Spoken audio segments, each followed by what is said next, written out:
오늘 우리에게 주신 하나님 말씀 보겠습니다. 누가복음 1장 11절과 12절 말씀, 두 절 말씀인데 저와 여러분들이 뜻을 생각하면서 같이 합독하시겠습니다. 시작. 주의 사자가 그에게 나타나 향단 우편에 선지라. 사가랴가 보고 놀라며 무서워하니. 아멘. 오늘 본문을 통해서 주신 하나님의 말씀 제목이 새 시대를 여는 하나님 역사의 조건, 두 번째 시간입니다. 여러분 한번 같이 한번 제목만 읽어볼까요? 시작. 새 시대를 여는 하나님 역사의 조건. 아멘. 여러분들은 그것을 믿는 줄로 믿는데 역사를 주관하시는 분은 하나님이신 것을 믿는 줄로 믿습니다. 아멘이시지요? 예. 여러분, 근데 그 역사를 이끄시는 그 하나님, 그리고 우리의 삶을 이끄시는 그 하나님을 여러분들은 느끼고 계십니까? 지난 한 주간 동안 생활하시면서 역사를 주관하시는 분은 하나님이시다라고 고백을 하셨는데, 내 삶을 주관하시고 내 자녀들을 이끄시고 내 가정을 돌보시는 그 하나님의 손길들을 경험하고 사시느냐라는 것입니다. 저는 이번 여러분 예배를 드리면서 말씀을 묵상하면서 진짜 말로만 고백이 아니라 여러분의 삶을 돌보시고 보호하시고 이끄시는 그 하나님을 경험하시는 축복이 있길 주님의 이름을 간절히 축원합니다. 근데 그것을 못 느낄 때 참 비참해요. 하버트 조지 웰스라는 영국 소설가가 쓴 책이 단편 소설이 있어요. 어느 대주교의 죽음이라는 책인데 이게 옛날부터 있던 이야기를 또 정리한 것 같아요. 어느 대주교의 죽음이라는 이야기인데 이 책에서 나오는 한 대주교가 있습니다. 근데 그는 매일 저녁 항상 경건하에서 성전에 나와가지고 열심히 기도하는 주교였습니다. 항상 전능하신 하나님 아버지여, 저의 기도를 들어 응답해 주옵소서. 우리 영혼들을 궁휼히 여겨 주옵소서. 백성들을 궁휼히 여겨 주옵소서. 항상 성도님들과 나라의 백성들을 위해서 기도했습니다. 그래서 하루도 빠짐없이 정성껏 기도하는 이 주교를 사람들은 너무나도 귀하게 여겼어요. 훌륭한 성직자다, 존경받을 만하다, 칭찬을 했어요. 그런데 어느 날 변함없이 저녁에 이 대주교가 또 성전에 나가서 기도하고 있었습니다. 그런데 기도하다가 갑자기 죽게 된 것이에요. 알고 보니 그날도 변함없이 저녁에 성전에 나가서 기도하는데 전능하신 하나님 아버지, 저희 기도를 응답하여 주옵소서. 우리 성도들을 궁휼히 여겨주시고 이 나라 백성들을 불쌍히 여겨주옵소서라고 기도하는데 하나님이 그날 직접 응답하신 거예요.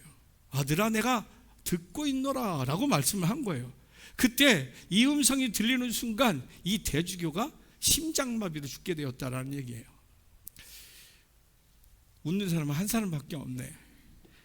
여러분, 이 이야기는 기도를 하는 사람이 기대는 하지 않는다라는 거예요. 믿는 사람은 믿는데 진짜 응답을 믿지 않고 있다라는 거예요. 신앙에 껍데기만 있는 그것을 풍자한 내용이죠. 그런데 이러한 일들이 지금 오늘 본문에서 일어났다라는 겁니다. 하나님은 기도응답을 위해서 사가랴가 기도하는 그 성전에, 지성소에 천사를 보내주셨는데 사가랴는 그 천사를 보고 너무나도 기겁을 한 거예요. 하나님께서는 응답으로 천사를 보냈는데, 그리고 그 당시에 유대인들은 천사를 만나게 되면 자신의 죄가 다 드러나서 그때 심판을 받고 죽게 되는 줄 알았어요. 그러니 사가랴가 분향하면서 기도하는데 응답으로 천사가 나타났을 때 얼마나 놀랐겠냐라는 거예요. 그리고 더 나아가 이때 당시 하나님의 응답은 거의 400년간 응답이 없었을 때라는 것이에요. 구약의 말라기 시대부터 이 사가랴 이야기가 시작된 누가복음의 시대는 약 440년간의 간극이 있습니다. 그 간극, 어떤 시대였죠? 바벨론 포로 이후에, 그리고 페르시아에 정복당하고 헬레니즘 문화의 정복당에서 하나님을 잊어버리고 방황하면서 우리가 잘 사는 것 같은데 핍박당하다가 나중에 로마의 정복당에서 지금 사가랴 시대까지 온 것이에요. 그 기간 동안 수없이 하나님께 그 바벨론 포로에서 구원해달라, 페르시아 압제에서 구원해달라, 헬레니즘 문화에 방황하는 영혼들을 구원해달라, 로마의 압제에서 구원해달라 440년간 기도해왔는데 응답이 없다가 지금 갑자기 천사가 나타나서 응답을 하신 거예요. 얼마나 놀랐을까요? 천사는 이 두렵고 놀라워하는 사가랴에게 이렇게 말하죠. 13절 말씀을 보면 여러분 한번 같이 한번 읽어볼까요? 시작. 천사가 그에게 이르되 사가랴여 무서워하지 말라. 너의 간구함이 들린지라. 내 아내 엘리사벳이 내게 아들을 낳아주리니 그 이름을 요한이라 하라. 천사가 이렇게 나타난 이유는 다시 말해서 사가랴나 유다 백성들을 죄를 드러내고 심판하시기 위함이 아니라 그들의 오랜 기도, 440년간 기도한 것을 하나님이 들으셨음을 알리기 위해서, 그리고 그 들으시고 새 역사를 시작한다라는 것을 알게 하시기 위해서 지금 응답을 하신 거고 천사를 보내신 것이었습니다. 이 기도의 응답이 새로운 역사의 시작이 된 것이죠. 전 여러분들을 사랑하는 마음으로 축복합니다. 여러분들의 모든 이 예배 시간에 묵상하는 시간에 이 시간이 여러분의 삶의 새로운 시작의 시간 되길 주님의 이름 간절히 축원합니다.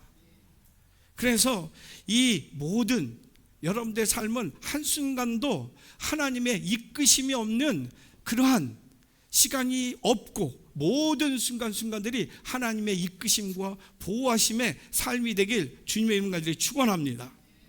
그러면 새 시대를 여는 하나님의 역사의 조건은 무엇일까? 두 번째 시간을 보면 그 역사의 조건은 바로 기도라는 것이에요.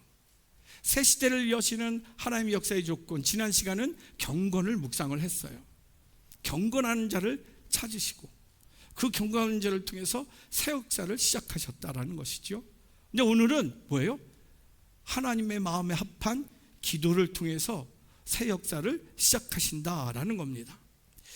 사랑하는 성도 여러분, 사가랴가 정말 이 성전에서 진정으로 기도한 것이 무엇이었겠나라는 것입니다. 사가랴는 지금 기도하고 있어요. 평소에 사가랴는 그냥 일반 그 수많은 사람들, 그 당시에 제사장은 2만 명이 있었다고 그래요. 2만 명 중에 그냥 한 명, 아주 작은 존재였을 것입니다. 그런데 지금은 제비를 뽑아서 모든 이스라엘 민족을 대표해서, 백성을 대표해서 지성소 안에서 제사장 사가랴로 기도를 했습니다. 근데 그 기도가 무슨 기도였을 것이냐라는 겁니다. 그 기도가 얼마나 간절했기에 하나님이 응답하셨을까라는 겁니다. 그리고 그 기도의 응답의 역사가 인류를 구원하는 세례 요한과 예수 그리스도를 보내시는 놀라운 새 역사의 시작이 되었겠는가라는 겁니다. 그런데 우리는 이미 사가랴의 부부의 가장 큰 기도 제목을 우리는 알고 있어요. 그게 뭐냐? 바로 누가복음 1장 7절에 보면 이렇게 사가랴와 그 부인 엘리사벳을 이렇게 설명하고 있어요. 엘리사벳이 잉태를 못함으로 그들에게 자식이 없고 두 사람의 나이가 많더라. 여러분, 그 당시에 자녀가 없는 가정은 마치 하나님의 저주가 임한 가정처럼 여겨질 때였어요. 더욱이 사가랴와 엘리사벳은 제사장 가문이에요. 아론의 후손이었어요. 여러분, 제사장직은 여러분 혈통으로 이어지는 그런 직분이었어요. 그런데 아들이 없다. 이것처럼 비참한 일은 없어요. 더욱이 제사장직에서는 하나님의 저주를 받았다라고 이야기할 정도였습니다. 그러니 이들의 기도 제목은 무엇이었겠나? 바로 아들이었을 것이라는 것이죠. 그런데 여러분 한번 생각해 보시기 바랍니다. 지금 사가랴는 개인 기도 시간이 아니에요. 모든 이스라엘 민족을 대표해서, 백성을 대표해서 성소에 들어가서 지금 분향을 하면서 하나님께 기도하고 있다라는 겁니다. 근데 이게 얼마나 놀라운 일이냐면 아까도 말씀드렸지만 그 당시에 제사장은 2만 명이었어요. 2만 명 정도. 근데 그 2만 명이 약 24반열로 나누었어요. 24분파로 나누어가지고 그 24분파가 1년에 2주씩 2번, 그러니까 1년에 2주 4번을 제사를 드리게 했던 거예요. 제사장 뽑기를 해서, 제비 뽑기를 해서. 그러니 지금 사가랴가 뽑혀서 예배 드리는 게 이게 보통 일이 아닌 거예요. 여러분 2만 명의 24반열이면 한 반열에 약 800명이에요.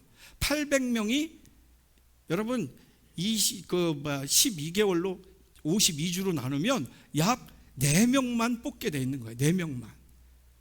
그럼 200명 중에 4명이 뽑히는 거예요. 여러분 이게 얼마나 놀라운 일이냐면 여러분 800명의 4명인데 800명이 4명인데 즉 한 번씩 돌아가게 한다면 약 200년이 걸리는 거예요. 200년. 그러니까 어떤 사람은 평생 한 번도 할 수가 없는 거예요. 그러니 이 사가랴가 지금 제비를 뽑혀서 제사를 드리고 있고 분향을 하고 있고 기도를 하고 있다. 이것은 보통 일이 아닌 것입니다. 그런데 온 백성을 대표해서 기도하는 그 순간 과연 그가 개인 기도 제목인 아들을 달라고 기도를 했겠느냐라는 것입니다. 그렇게 공적인 자리에 그 민족을 대표해서 기도하는 그 자리에서 개인적인 기도 제목 아들을 달라 기도했겠냐라는 거예요. 오늘 기도한 기도자 놀라운 기도했어요. 우리 장로님들이 기도하실 때 여러분 한번 상상을 해보십시오. 어떤 분이 아들이 없어. 근데 대표 기도하는데 하나님 이 시간 하나님이 임재해 주시고 저에게 아들을 낳게 해 주시옵소서 이렇게 기도를 하겠습니까? 하나님 제가 집이 없는데 아파트 당첨되게 해 주시옵소서 이렇게 기도하겠냐라는 거예요. 그럴 수 없다는 것이죠. 이쯤에서 우리는 이스라엘 백성들 모두가 함께하는 기도가 무엇인가, 그들에게 성경은 어떤 말씀으로 기도하게 하셨는가를 우리는 알 필요가 있습니다. 그들에게 성경은 무엇을 기도하게 했는가? 그들은 메시아 오심을 위해서 기도하게 성경은 가르치고 있다는 거예요. 그들에게 성경의 마지막 구약 마지막인 말라기에서 이렇게 기도할 제목들을 알려주고 있습니다. 말라기서 4장 5절과 6절을 보면 제가 읽어드릴게요. 보라, 여호와의 크고 두려운 날이 이르기 전에 내가 선지자 엘리야를 너에게 보내리니 그가 아버지의 마음을 자녀에게로 돌이키게 하고 자녀들의 마음을 그들의 아버지에게로 돌이키게 하리라. 돌이키지 아니하면 두렵건대 내가 와서 저주로 그 땅을 칠까 하노라 하시니라. 아멘. 즉 저 말씀은 이렇게 패역하고 그렇게 타락했던 이스라엘 백성들을 하나님이 로마를 들어서 치고 계신데, 페르시아를 들어서 치고 계신데, 바벨론을 들어서 치고 계신데, 헬레니즘 문화를 들어서 치고 계신데 그것들을 회복할 선지자를 보내서 하나님의 아버지의 그 열망이 사랑의 구원의 마음을 전하게 하고 패역한 그 자녀들의 마음을 다시 아버지께로 돌이키게 하여서 구원을 이루게 하는 그 기도를 하라라고 말씀을 한 것입니다. 다시 말해서 이 말씀을 선포하게 하신 것은 이제 하나님께서 너희를 구원하시기 위해서 메시아를 보낼 것이고 메시아 이전에 엘리야 선지자 같은 사람을 보내서 그 메시아 길을 예배하게 하시겠다라는 것입니다. 그런데 이 오늘 본문의 누가복음 1장 17절 말씀을 보면 이 말라기서 말씀이 그대로 천사가 다시 합니다. 17절 보면 그가 또 엘리야의 심령과 능력으로 주 앞에 먼저 와서 아버지의 마음을 자식에게 거스르는 자를 의인의 슬기에 돌아오게 하고 주를 위하여 세운 백성을 준비하리라.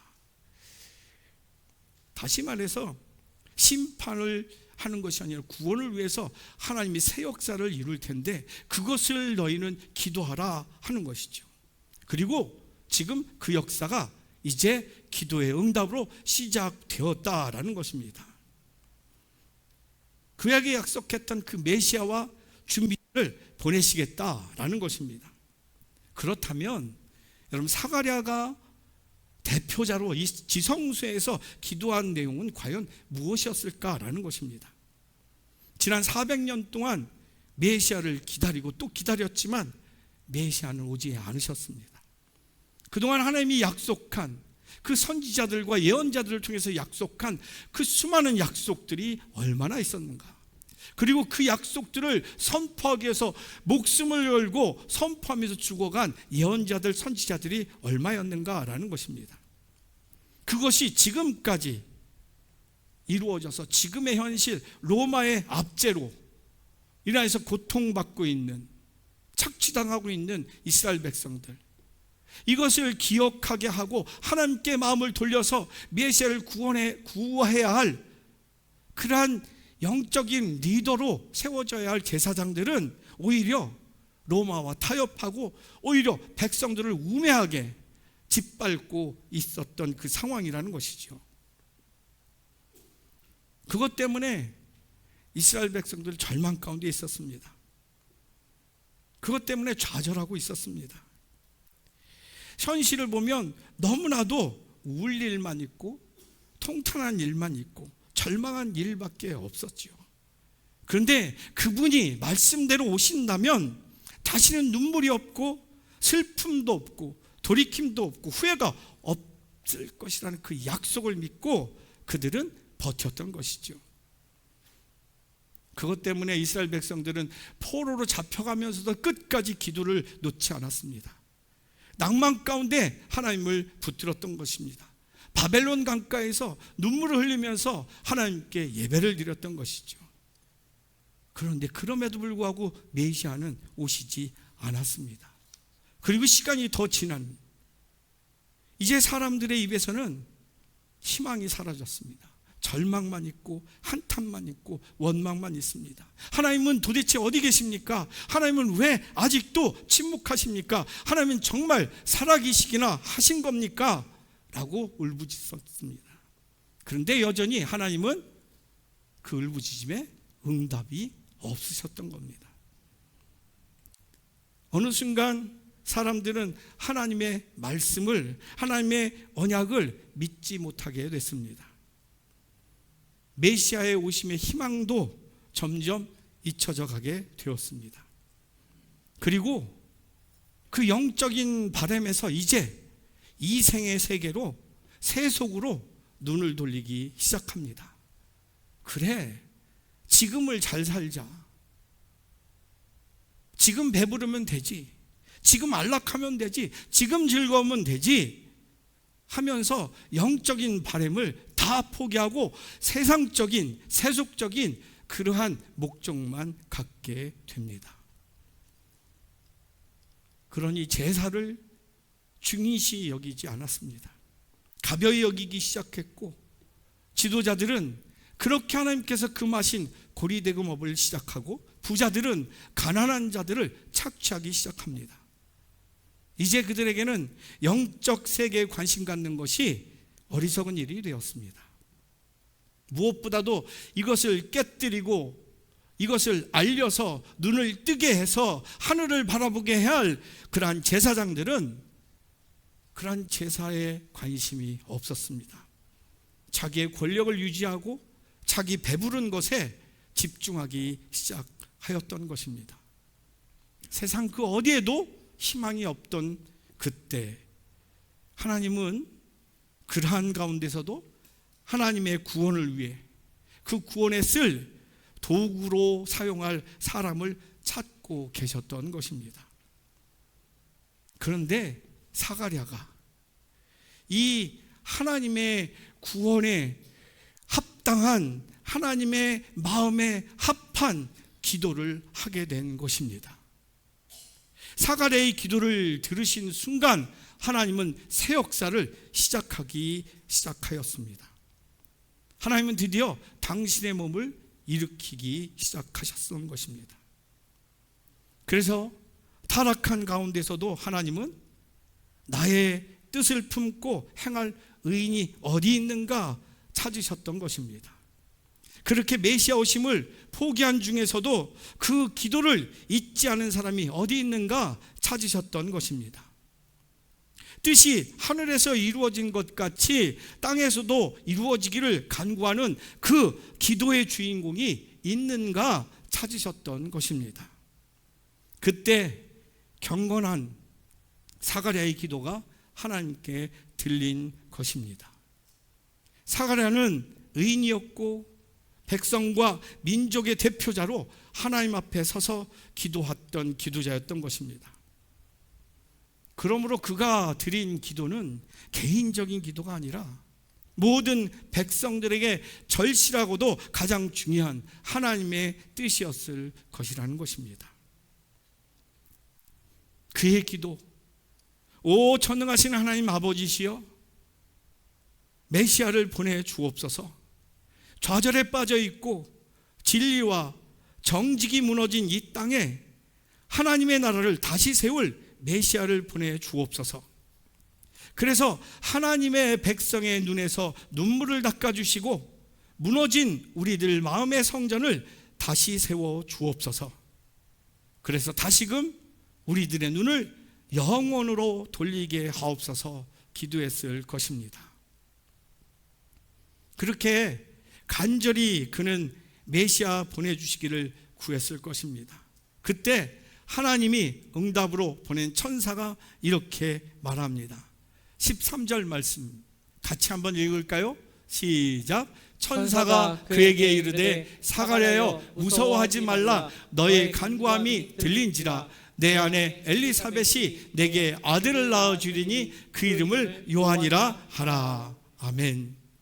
사가랴는 여러분 공적인 기도를 드리면서 사적인 기도까지 응답받게 된 것입니다. 그는 중보 기도를 드리다가 자신의 문제까지 해결받게 되었던 것입니다. 그는 하나님의 나라와 의를 구하는 중에 땅의 것까지 하나님께 응답받게 되었던 것입니다. 이것이 전능하신 하나님의 기도 응답인 것입니다. 마태복음 6장 33절 너희는 먼저 그의 나라와 그 의를 구하라. 그리하면 이 모든 것을 더하시리라. 사랑하는 성도 여러분, 우리는 이러한 기도 응답의 축복을 누려야 할 줄로 믿습니다. 그러기 위해서 우리는 기도가 무엇인지 알아야 합니다. 기도는요, 우리의 상황을 하나님께 아뢰는 것이 아니에요. 우리의 문제를 하나님께 부르짖는 것이 아닙니다. 하나님은 이미 우리의 상황을, 우리의 문제를, 우리의 아픔을 알고 계십니다. 그런데 하나님께서 우리에게 기도하게 하셨다, 그 얘기는 알고 있다라는 것이에요. 하나님이 우리의 상황과 문제를 다 알고 계시다는 것이에요. 더 나아가서 하나님은 그 문제와 그 상황에 대한 계획이 있으시다는 뜻입니다. 기도하게 하셨다라는 것은 그 계획을 알게 하시기 원하신다는 것입니다. 그리고 우리로 그 계획을 이루고 누리라는 뜻입니다. 여러분, 하나님께서 우리에게 기도하게 하셨을 때는 우리가 아플 때예요. 우리가 힘들 때예요. 절망스러울 때예요. 그런데 하나님은 그 상황을 이미 알고 계시고 주관하시는 하나님이세요. 그 상황을 왜 주셨을까? 새로운 삶을 위해서, 새 시대를 위해서 그 상황과 문제를 주셨던 것입니다. 그래서 우리가 하나님을 보지 않고 세상의 즐거움과 배부름과 쾌락을 쫓으니 죽어가는 영혼들이니 심판대가 가까우는데 구원의 길을 여시기 위해서 기도하게 하신 줄로 믿습니다. 그래서 우리에게 있어서 기도는 여러분 상황적 열망이지만 하나님께 기도는 구원적 열망이에요. 우리들에게는 욕망적 열망이 기도에 담기지만 기도는 하나님께 있어서 구원의 비전적 열망인 줄로 믿습니다. 그래서 우리는 기도하게 하셨다, 하나님의 뜻을 물어야 될 줄로 믿습니다. 우리의 문제 때문에, 우리 아픔 때문에 하나님께서 주셨다면, 하나님께서 그 아픔과 우리의 문제를 주셨다면 그 문제와 아픔이 우리를 무너뜨릴 수 없습니다. 하나님께서는 그 문제와 아픔을 통해서 우리를 새롭게 하시고 구원을 통해서 하나님께서 영광 받으실 줄로 믿습니다. 그래서 20세기 최고의 영성가 에비 카마이클은 기도에 대해서 이렇게 이야기합니다. 여러분 한번 다 같이 읽었으면 좋겠습니다. 같이 읽습니다. 시작. 내 기도는 나 하나님이다. 내 앞에 내 뜻을 두었고 내가 내 뜻을 내게 알게 하였다. 알게 한 내 뜻을 내가 품게 하였으며 내가 품은 것을 기도하게 하였다. 아멘. 너무나도 멋진 말 아닌가 생각합니다. 여러분, 저는 여러분들이 이것을 항상 외웠으면 좋겠어요. 사진 찍고 여러분 힘들 때마다, 기도할 때마다 이것을 읽었으면 좋겠어요. 그 문제가 왜 나한테 있을까? 왜 우리 집에, 우리 자녀에게 왜 그런 어려움이 있을까? 아니에요. 하나님의 뜻을 두었기 때문에 그 문제가 있는 것이에요. 그것을 품게 하셨어요. 그걸 깨닫게 하셨어요. 그리고 기도하게 하셨어요. 무슨 얘기예요? 이루시겠다는 뜻입니다. 치유하시겠다는 뜻입니다. 그리고 새롭게 이끄시겠다는 뜻입니다. 전 그 기도가 여러분들의 삶을 이끌게 되길 간절히 소망합니다. 질문 드리고 마치겠습니다. 지금 여러분의 기도 제목은 무엇이 있습니까? 여러분 기도 제목 많지요. 건강의 문제, 자녀의 미래의 문제, 내 직장의 문제, 부모님의 모시는 문제, 여러 가지 다 있을 거예요. 근데 그 기도 제목을 통해 이루실 하나님의 일은 어떤 것이 있습니까? 라는 거예요. 전 여러분들이 이 문제 속에서 기도할 때 여러분의 기도가 사가랴의 기도가 되길 간절히 소망합니다. 자신의 개인을 위한 기도가 아니라 먼저 하나님의 나라와 의를 구하는 기도 되길 간절히 소망합니다. 그래서 하나님께서 그 문제를 뛰어넘어 여러분들을 세우시고 치유하시고 이끄시는 놀라운 구원의 역사로 인해서 여러분들의 삶이 새 시대로 나아가는 축복을 누리기를 주님의 이름으로 축원합니다. 말씀 정리합니다. 여러분, 새 시대를 여는 하나님의 역사의 조건은 기도입니다. 하나님께서는 기도를 통해서 우리를 이끄세요. 전 여러분들이 항상 기도가 있는 삶을 살기를 간절히 소망합니다. 그래서 모든 순간이 하나님 역사의 시간 되길 주님의 이름으로 축원합니다.